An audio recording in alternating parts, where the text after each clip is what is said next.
The heaven on the earth, cradled in the lap of mighty Himalayas. Lush green meadows, majestic rivers, the place of magnificent chinar trees. The beautiful Nishad, Shalimar, Kokernag, Varinag, Gulmarg, Sunmarg up in the north. The place of beautiful sceneries. The place of Santur and the world's famous Pashmina shawl. Kashmir is the most beautiful place on the earth.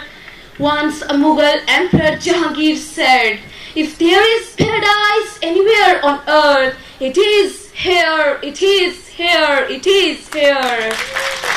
But this land of captivating natural beauty has suffered a lot since the partition of India and Pakistan in 1947. It has sacrificed its innocent people. It's been crying since ages, pleading for freedom, being a victim of tyranny, being an unresolved or death dispute on the desk of the United Nations. This paradise on the earth has turned into bloodshed and graveyard. Mr. President, ladies and gentlemen, Kashmir issue is a major nuclear flashpoint between three nuclear powers, Pakistan, India and China. Pakistan and India have fought three major wars of 1948, 1965 and 1971, including Kargil War as well, of which the first two were fought over Kashmir. The people of Jammu and Kashmir have been granted the right of self-determination under the relevant UN resolution of 1949, according to which the question of accession of Jammu and Kashmir to Pakistan or India will be decided through a free plebiscite.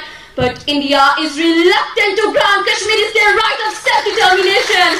The Kashmiris are humiliated, tortured, injured, jailed and killed by the Indian troops that have almost shot up to 700,000. According to local media services and human rights organizations estimates, total killings since 1989 to 2017. More than 100,000 Muslims have been killed. More than 70,078 custodial killings. More than 1,007,740 buildings have been demolished. More than 1,007,603 innocent children have been orphaned. More than 70,000 youth has been killed. More than 40,000 has been injured and jailed. And more than 20,000 is missing. Following the martyrdom of militant commander Burhan Wani, more than 15,000 people got injured due to pellet gun shots in their eyes. Ladies and gentlemen, it hurts a lot when it comes to the use of pellet gun there. Even the wicked enemy Israel has not used this gun against Palestine, but in Kashmir, the Kashmiris are directly subjected to killings for the use of pellet gun shots and chemical weapons. A 2010 US State Department report cited that extrajudicial executions are the major and worst human rights violations in Indian-occupied Kashmir. A state human rights inquiry in 2011 has confirmed that there are over 6,000 unmarked graves identified in Indian-occupied Kashmir, and due to the impact of these violations, a number of people in the valley are suffering from psychological problems. But unfortunately, these tales of barbarism of Kashmir have never been highlighted by international media. The national media never shows a true picture of it, rather they will show you only 1% of it. Mr. President, ladies and gentlemen, do you all see what Indians are doing to people in Kashmir? I ask, if this so-called world's largest democracy, India, claims Kashmir to be its integral part, then why they are killing thousands of innocent Kashmiris there? Then why there is bloodshed in IOK?